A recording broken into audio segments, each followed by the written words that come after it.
Hi, everybody. My name is David Mashian, and I'm your instructor. I'm Dave, the real estate guy. We're going to go over some commercial real estate brokerage sales training that's super valuable. The big part about becoming a successful commercial real estate broker or residential is prospecting. Now, prospecting to me means you get on the phone and you start talking to property owners.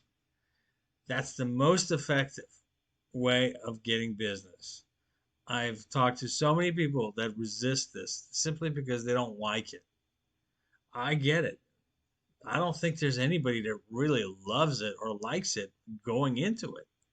But once you start seeing the results of prospecting by phone, you're going to realize that that is the way that is far more efficient to getting business and cost effective as well to getting business.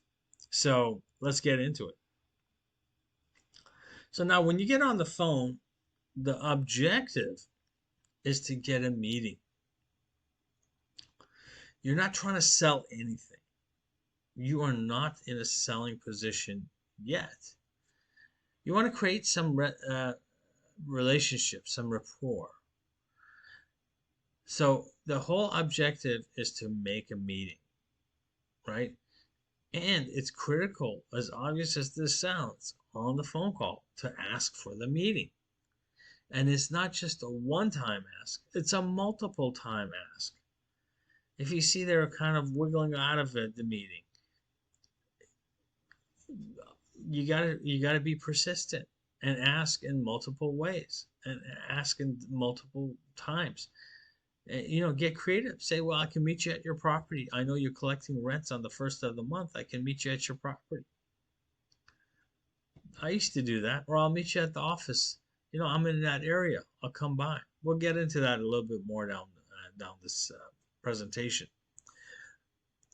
But it's very important to get the meeting and that you do not stop calling and go home until you get a meeting for the day. You schedule at least one appointment, one meeting a day. You need to be able, that's your goal. I'm making it very simple. If it's 5 o'clock on a Tuesday and you have not gotten an appointment for that day, guess what? You're going to not leave until you get that appointment. So you stay on the phone till you get that appointment. You get that meeting. Otherwise, your business is dead. You won't even know it's dead until you realize, wow, there's no more money in your account. Right? And then it's too late. So it's so easy to know where you're at. If you made an appointment that day, let's say you get in the morning at 8:30, you made your appointment at 8:35, you're done. There you go. You got your appointment. So it's so important to stay to that. Now, cold calling is super important. Here, listen to this quote. If I had to select one quality, one personal characteristic that I regard as being most highly correlated with success, whatever the field, I would pick the trait of persistence. Now, cold calling has got bad rap, but it's the tenacity, it's the perseverance that's really counting.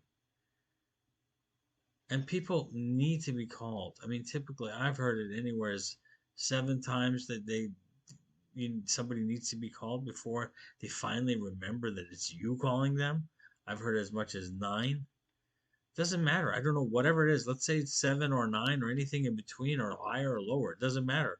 But the point is, you need to have a level of perseverance, persistence, not in making the call and in asking for the appointment. You don't need the whole world to be your client. You only need, let's say, 5, 6 good clients, and you're set. You're done. You don't need any much more than that. You'll be plenty busy with 5 or 6. So getting that 5 to 6 clients is what you're doing. You're calling, and you're making appointments with people. You're meeting them to get your clients. This is your book of business.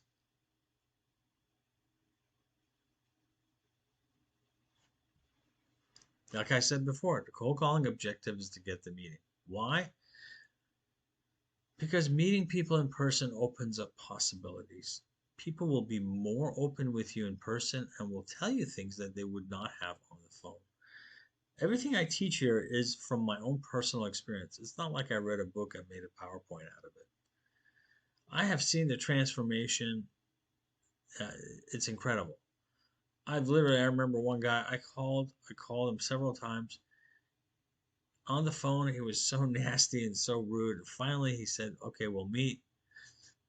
And when I met him at his home. He couldn't have been the nicest guy. I was even wondering if it's the same guy. But I said his voice is the same. It's the same guy. He's just totally different personality. So it's very important you meet in person because it's very easy to hang up a phone. They can't hang up on you in person.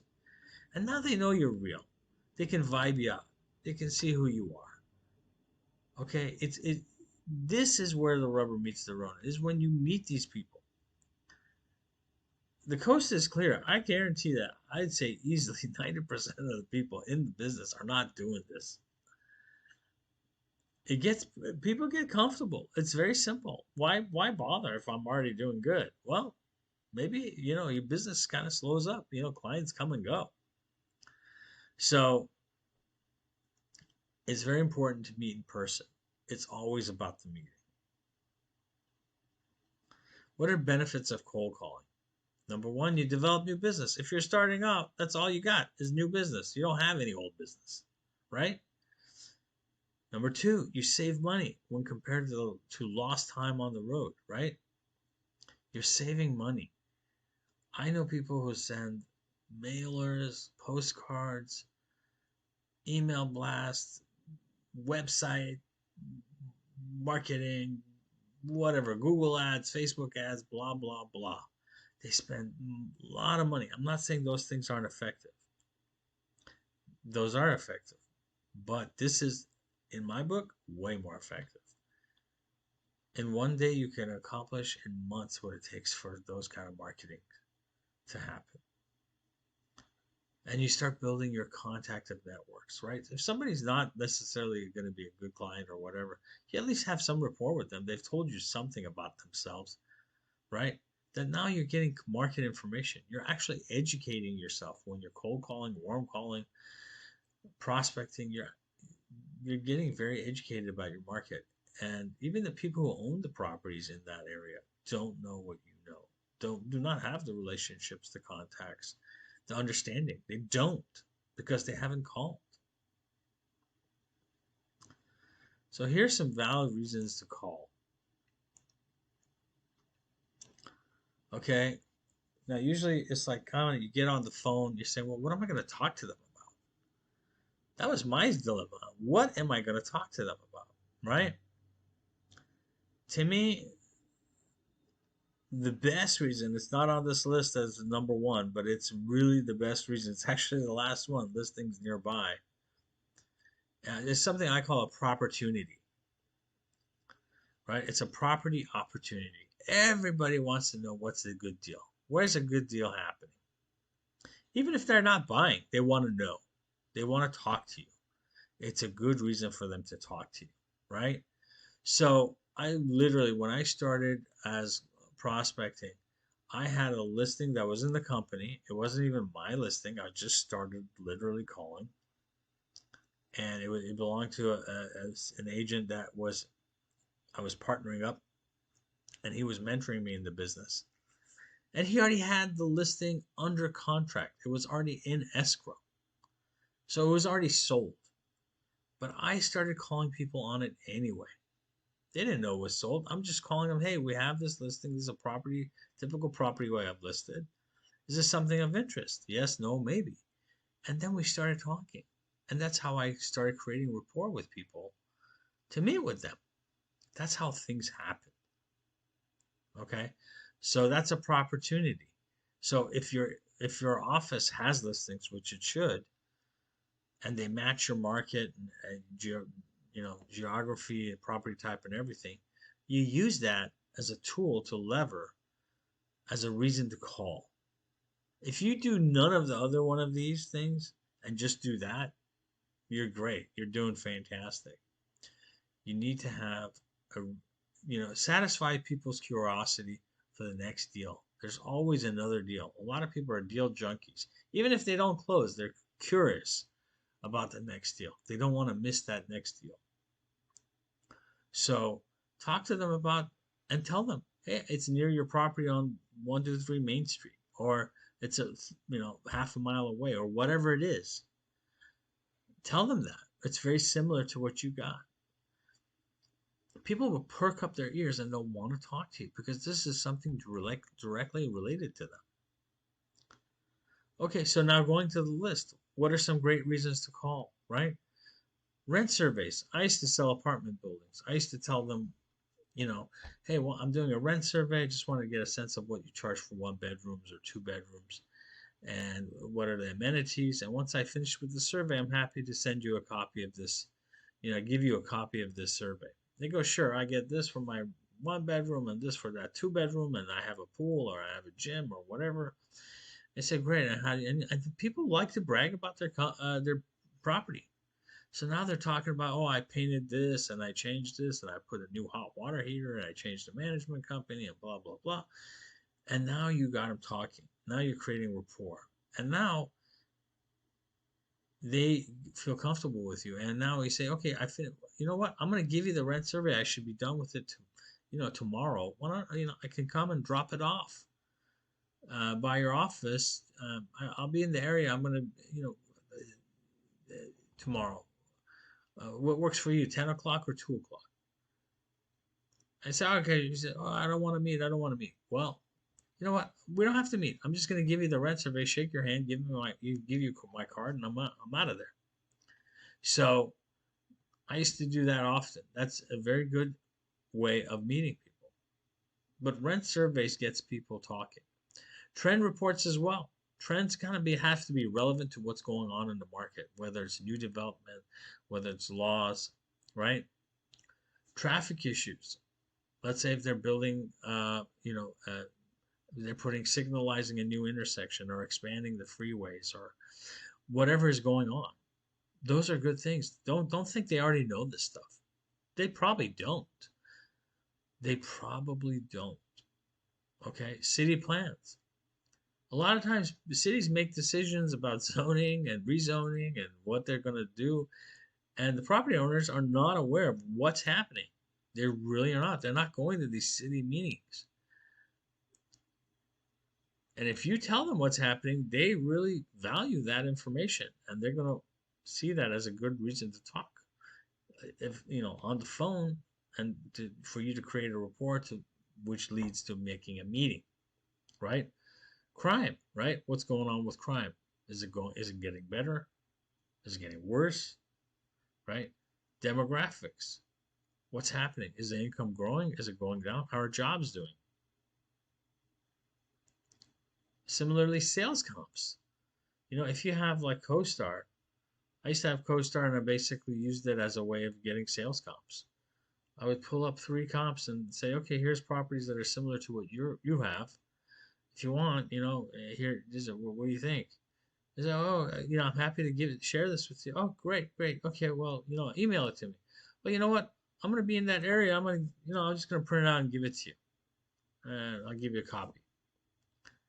Sales comps is a great way of talking and, breaking the ice.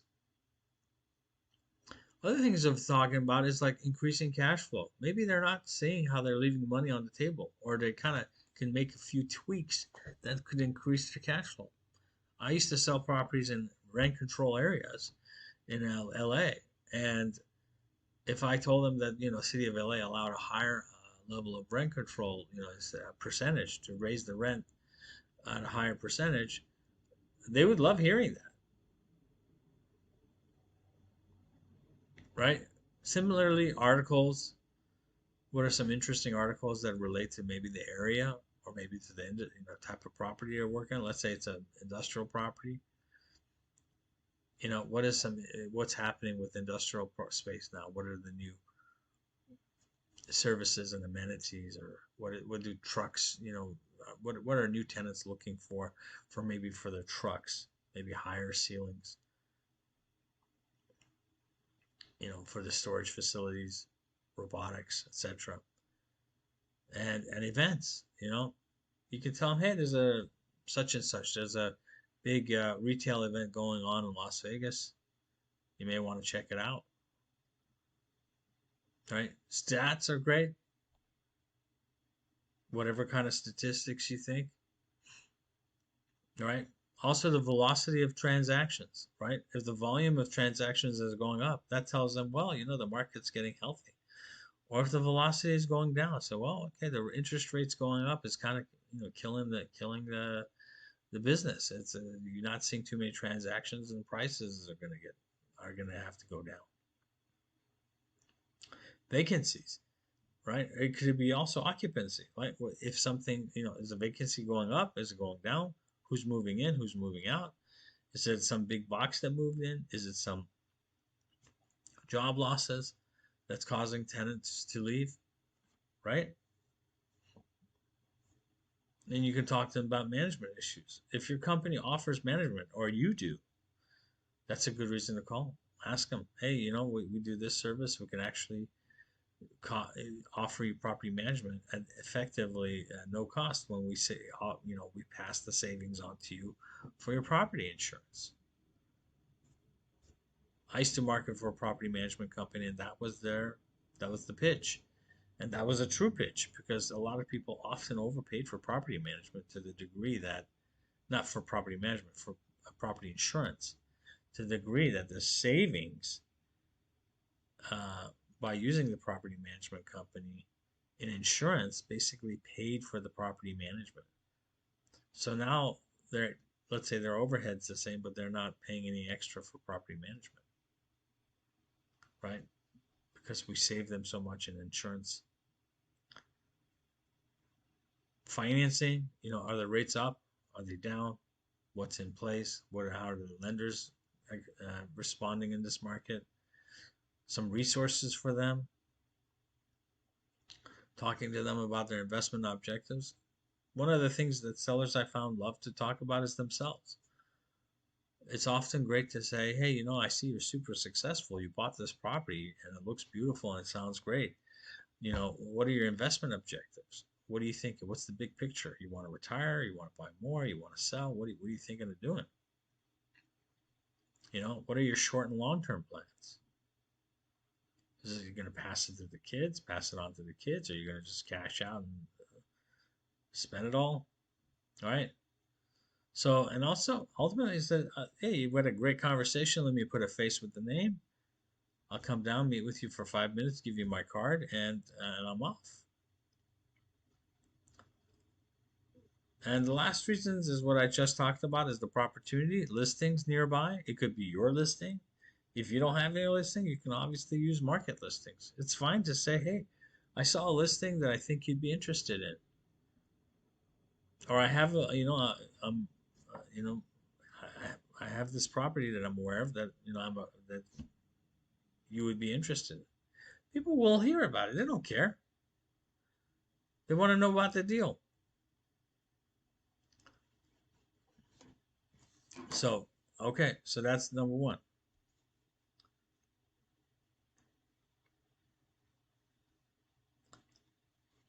So when you're on the phone, what you want to do is you want to turn an objection, which is they don't want to meet, to an appointment. Okay, so like I said before, you're not in a selling situation. You're setting up an appointment. You're setting up for an appointment. So the guidelines to booking an appointment are never give out too much info. Because if you gave them all the goods, they don't have much motivation to meet with you. There's got to be something more to tantalize them to come and meet with you, right? And you're never trying to turn into an objection into a conversation. You can have an hour-long conversation that goes nowhere. I've had those. They really waste your time. You think you're getting somewhere because they're spending so much time with the prospect, and they're really just burning through time. Sometimes people are just lonely and they just want to talk to somebody. So you end up wasting a lot of time that way. Okay? And again, you're not selling on the phone. And plan your call by using script. I had a very basic script. It wasn't like a scripted dialogue. It was just an initial script just saying, my name is David Mashin. I'm from such and such a company. I have a property listed near your property on 123 Main Street, and I wanted to let you know about it. Is that of interest to you? So, okay. And listen for the most common objections. After a while, you'll know what they are, right? Super important about being on the phone is being positive and enthusiastic. People read you. They hear your voice. If you're smiling, they can see your smile, not visually, but they can hear it through your voice, right? And I, as a sales manager, and as a broker, I literally had a mirror on my desk. So to check myself, am I smiling? If I'm smiling, I would get a lot better results than when I'm not. And when I was a manager, managing offices, I put I bought a bunch of mirrors. Go to a dollar store, bunch of them. Gave them to everybody, put it on their desk. Yeah, it feels awkward. It feels silly. But what do you want to do? You want to make money? You want to be successful? Or you want to, you're worried about feeling awkward. Okay? Going to the next point. Always be firm. Know who you are. People want to work with somebody who knows who they are. It's not like some wishy-washy, I don't know if I'm in this business or I don't know what I'm doing. Okay? Even if you haven't experienced it, it's fine to be firm in knowing, hey, I haven't done this before, but you know, I'm doing it now. And stay one step ahead of the conversation. So if you start hearing the more conversations with a specific objection, or if you see people are interested in a particular something, you create a plan for your phone call. This goes to our pre-planning your calls, right? All the calls, as well as driving your market, etc. You want to become aware of your market. How do you become aware of your market? First, you drive or walk your market, right? Drive it around. Start seeing what properties, who has what properties, what are the signs, what's the vacancy, is there crime, what are the conditions, and make notes. And drive around and walk. The first thing is that you want to do is you want to see actually if you have listings in your company that's in your market, you want to go drive and walk those properties that are listings because those are the ones you're going to sell. You're going to use those as a means of making appointments, right?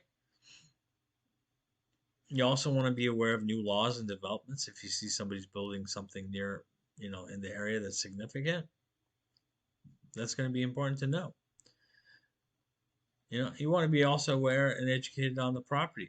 If you're talking to somebody about their property, you want to go drive it, look at it, and walk around. Don't disturb the tenants, obviously. Become aware and tell them that you saw it. Once they know you saw the property, that builds up your credibility tremendously. Also do a title search. Everything's now online. It's so simple. Google Map it, worst case scenario, if you want to go see, if you can't drive it. And you can always research your contacts, right? When you called, you had a good call before you meet them or before you call. I wouldn't do it before I call because you're going to end up spending too much time researching people you don't even get to talk to. You're leaving messages. You can, simplest search is Google. It's amazing what you will find on Google just by typing somebody's name. Obviously LinkedIn and Facebook are very good too. You'll see that coming up. Go to their company website. You already know their name, the company name. Go to their website. Check them out. So, all right. We're off to chapter 16 next. I'll see you then.